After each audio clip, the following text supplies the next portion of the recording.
भाई बनाना है तो बनाओ, मामा आयोग, साला आयोग, मम्मी आयोग, दीदी आयोग।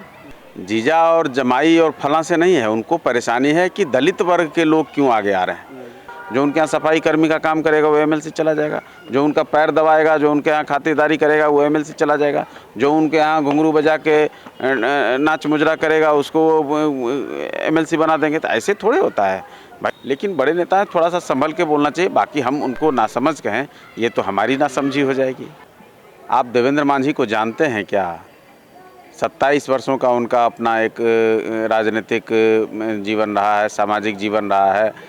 अपहरणकर्ता आयोग, चारा आयोग, अलकतरा आयोग, बुतुर पकड़ा आयोग, भ्रष्टाचार आयोग, कितना आयोग वो बनवाएंगे। तेजस्वी प्रसाद की क्या उम्र थी? कौन से जेपी आंदोलन से वो निकले थे जो 25 साल की उम्र में राज्य के उप मुख्यमंत्री हो गए? तेज प्रताप की क्या भूमिका थी राजनीति में जो आकर के बिहार के स्वास्थ्य मंत्री हो गए? बिहार में विधानसभा का चुनाव है और ऐसे में एनडीए सरकार के द्वारा विभिन्न आयोगों का पुनर्गठन किया जाता है और पुनर्गठन होने के बाद ये आयोग सुर्खियों में होती है। लगातार विपक्ष इस आयोग को लेकर सवाल खड़ा कर रहा है कि यह आयोग नहीं, ये बल्कि जमाई आयोग है। विभिन्न कारणों इसके बताए जा रहे हैं। बताया जा रहा है जीतन राम मांझी के जो दामाद हैं या चिराग पासवान के जो परिवार के लोग हो, चाहे तमाम ऐसे जो लोग हैं, उनको लेकर आयोग में जगह भर दिया गया है। अब इस आयोग को लेकर सवाल खड़ा हो रहा है कि नीतीश कुमार का ये आयोग जमाई आयोग है। इस पर बात करने हमारे साथ जीतन राम मांझी के पार्टी यानी कि हम के प्रवक्ता तेजतर्रार नेता हैं। जिस तरह से आप लोगों पर आरोप लग रहे हैं कि जीतन राम मांझी के परिवार के लोग आयोग में हैं, उनके समधिनी विधायक हैं, तमाम जो पार्टी के सब परिवारवाद के खिलाफ आप लोग बोलते हैं, परिवार के लोग कई जगह दे रहे हैं आप लोग सब जगह। देखिए, ये जिस तरह से तेजस्वी प्रसाद जी इस बात को मैनिपुलेट कर रहे हैं, ये अपने आप में हास्यास्पद है। पता नहीं कौन लोग हैं जो उनको इस तरह की बात सिखाते हैं और खुद उनको ही फंसाते हैं। भाई सवाल है कि आप जिस पर आरोप लगा रहे हैं, आप कह रहे हैं जमाई आयोग, कौन लोग बने हैं?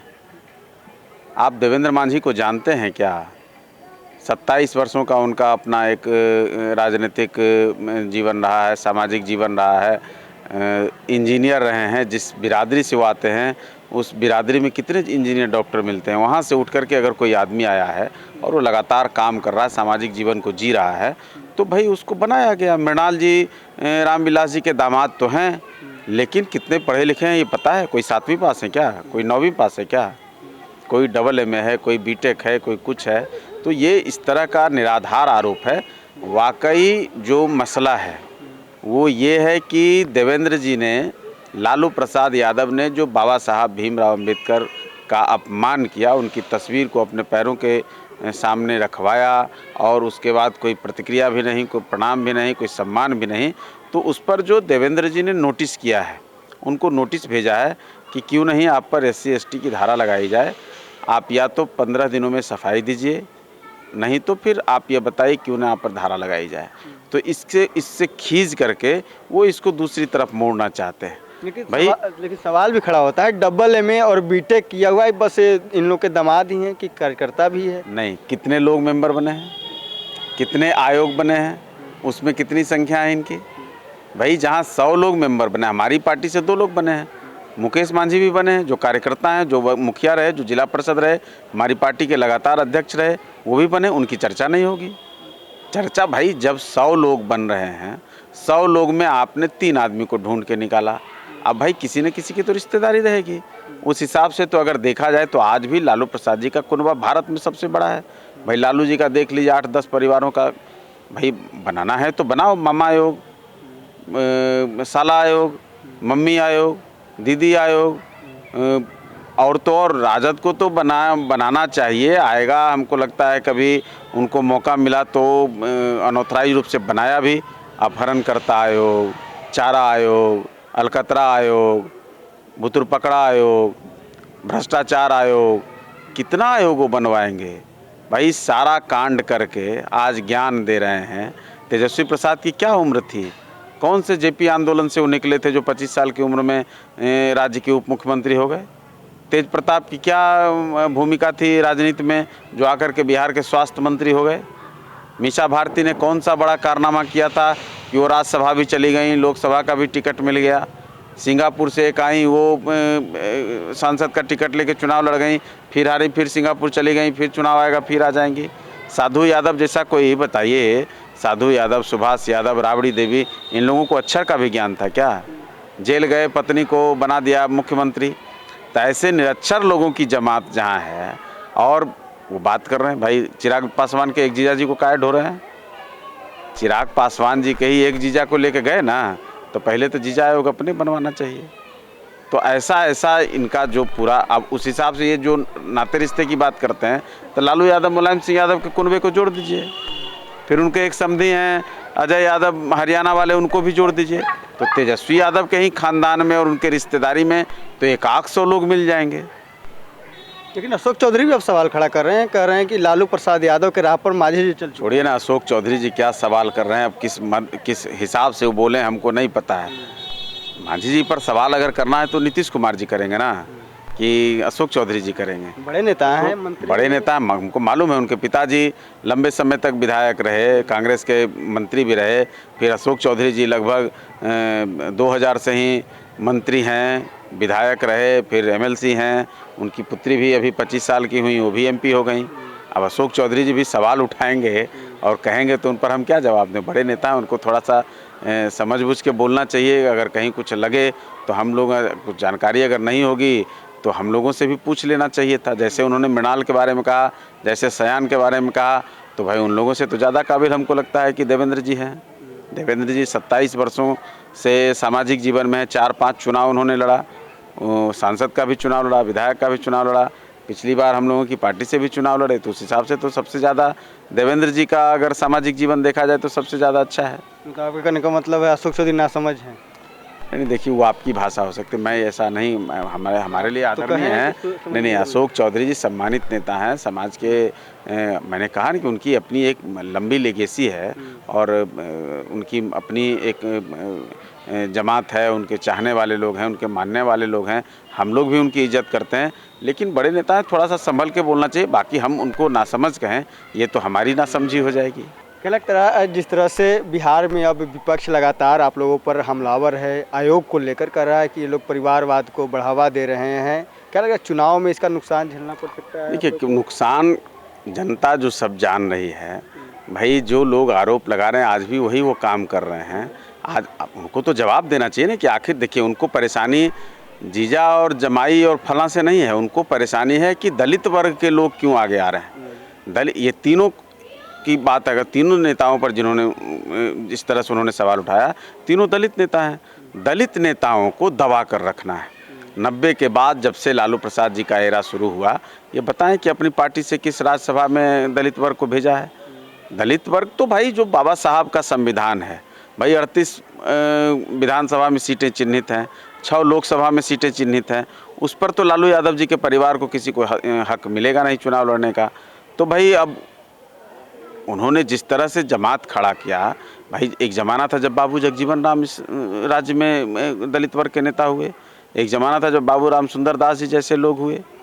तो ऐसे लोगों की जो रामविलास जी हुए, फिर जीतन राम मांझी जी हुए, इन चेहरों को अगर देख लें, लालू प्रसाद जरा एक जोड़ा हमको बता दें, उनकी पार्टी से कौन? कपड़ा जो उनकी धोएगी वो एमएलसी चली जाएगी, जो उनके यहाँ खाना बनाएगा वो एमएलसी चला जाएगा, जो उनके यहाँ सफाई कर्मी का काम करेगा वो एमएलसी चला जाएगा, जो उनका पैर दबाएगा, जो उनके यहाँ खातिरदारी करेगा वो एमएलसी चला जाएगा, जो उनके यहाँ घुंघरू बजा के नाच मुजरा करेगा उसको एमएलसी बना देंगे। तो ऐसे थोड़े होता है भाई। दलित वर्ग में भी वाल्मीकि जी का इतिहास आप उठा लीजिए, उस वर्ग को तो हमेशा बाबा साहब को आज अपमानित कर रहे हैं। बताइए उनको, उनके अंदर दलित समाज के प्रति क्या किस तरह की भावना रही है? तो वो तो दलित लोगों का विरोध कर रहे हैं ना। वो जिस तरह से बातें कर रहे हैं, बात को घुमा करके कर रहे हैं, वो नहीं चाहते हैं कि दलित वर्ग से कोई भी आदमी सर उठा करके उनके सामने बात करे। अब ये लोगों की एक लीगेसी हो गई भाई, जीतन राम मांझी जी का आशीर्वाद है, देवेंद्र मांझी जी ने हिम्मत कर लिया, उनको नोटिस कर दिया, वो उनको दर्द हो रहा है कि कोई दलित वर्ग हमारे सामने कैसे हैसियत में। उसको लेकर भी कह रहे हैं तेजस्वी यादव कि प्रधानमंत्री बिहार दौरे पर हैं, जो आयोग में जमाई आयोग लोग हैं उनको माला पहनाने के लिए आ रहे हैं। भाई मैं तो पहले कह रहा हूँ कि बेटी आयोग का क्या होगा। बेटा आयोग का क्या होगा? उनको तो जवाब देना चाहिए, उनको जमाई से दिक्कत है। भाई लालू प्रसाद यादव जी के विरासत को संभालने के लिए मीसा दीदी को मौका मिलना चाहिए था। उनसे कितनी उम्र में बड़ी, वो MBBS टॉपर हैं, ये 9वां पास आदमी है। ये बेटा बेटी में फ़र्क तो लालू यादव जी कर रहे हैं। उनके यहाँ तो भाई बेटा ही सब कुछ है, बेटी का कोई वैल्यू नहीं है। बेटी को तो यदा कदा लड़ाई झगड़ा मारा पीटी करके एक आध टिकट मिलता है। आप बताइए ना कि आखिर मीसा को क्यों नहीं मिला राष्ट्रीय जनता दल का पूरा जिम्मा, क्यों नहीं वो मुख्यमंत्री हुई? तो ये तो उनको बताना चाहिए कि 21वीं सदी 21वीं सदी में आकर के आज आकर के आप जो है आज भी बेटी और बेटा में फ़र्क कर रहे हैं। उनके पास तो जवाब इसका, हम तो कह रहे हैं भौजाई आयोग कब बनेगा? क्यों भौजाई को घर से मार करके बाहर कराया तेजस्वी यादव ने? आपको जवाब देना पड़ेगा ना, आपसे पूछेगा लोग। जब 2025 के चुनाव में जाइएगा तो जिस समाज की आप नुमाइंदगी करते हैं और उसके मसीहा बनते हैं, वो तो पूछेगा कि हमारी बेटी को क्यों नहीं अपनाते हो, हमारा वोट क्यों तुम मांगने आते हो? भाई यादव की बेटी लालू परिवार की बहू क्यों नहीं हो सकती? हमको कोई बता दे। और उसमें भी दरोगा बाबू की पोती, एक बेचारी एक लड़की, अभी अनुष्का यादव का आप नाम सुन रहे हैं, दो यादव की लड़कियों का जीवन बर्बाद कर दिया। तेजस्वी यादव की शादी दूसरे धर्म में होगी, यादव में नहीं होगी। तो यादव की बेटी नहीं चाहिए, यादव का वोट चाहिए। मुसलमान का वोट चाहिए, मुसलमान को पद नहीं देंगे। ये जो M-22 समीकरण वाले हैं, ये तो हम कह रहे हैं कि माई आयोग उनको चाहिए।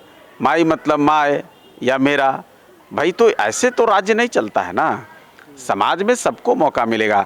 एक ज़माना आया, आपने सब कुछ अपने हिसाब से कर दिया। आपका मामा जी जो कुट्टी काटते थे वो भी सांसद हो जाएंगे। तो भाई देवेंद्र मांझी या सयान या मृणाल, ये तो कुट्टी काटने वाले लोग नहीं हैं।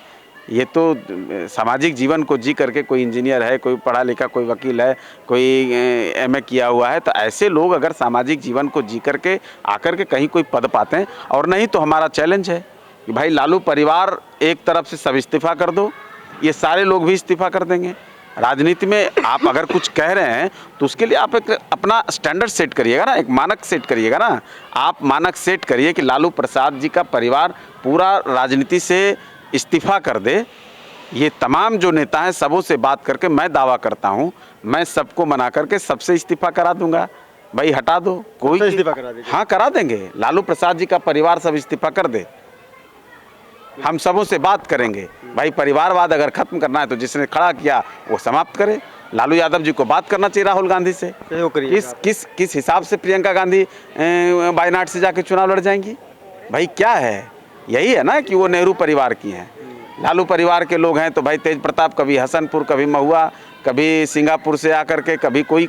तो आप करें तो सब कुछ अच्छा है, लेकिन अगर किसी खास तौर पे दलित वर्ग के लोग, जहां नुमाइंदगी करने वाले लोग कम हैं, वहाँ पढ़े लिखे लोग कम हैं। मांझी समुदाय में कितने पढ़े लिखे लोग हैं, उनको नहीं पता है, उन्होंने तो पढ़ने लिखने भी नहीं दिया। आज भी मांझी समुदाय की लिटरेसी रेट 7% है, उसके गुनाहगार कौन है? तो भाई उसमें अगर कोई पढ़ा लिखा आदमी मिल रहा है, वो अगर काम करने में सक्षम है, उसको मौका दिया गया, क्या दिक्कत है आपको? आपके तरह 9वां पास, 7वां पास, 8वां पास निरक्षर ऐसे लोगों की जमात तो कम से कम नहीं है। देखिए, बिहार में आयोग को लेकर लगातार घमासान है, विपक्ष हमलावर है सरकार पर कि देखिए परिवारवाद को लेकर ये सरकार किस तरह से काम कर रही है।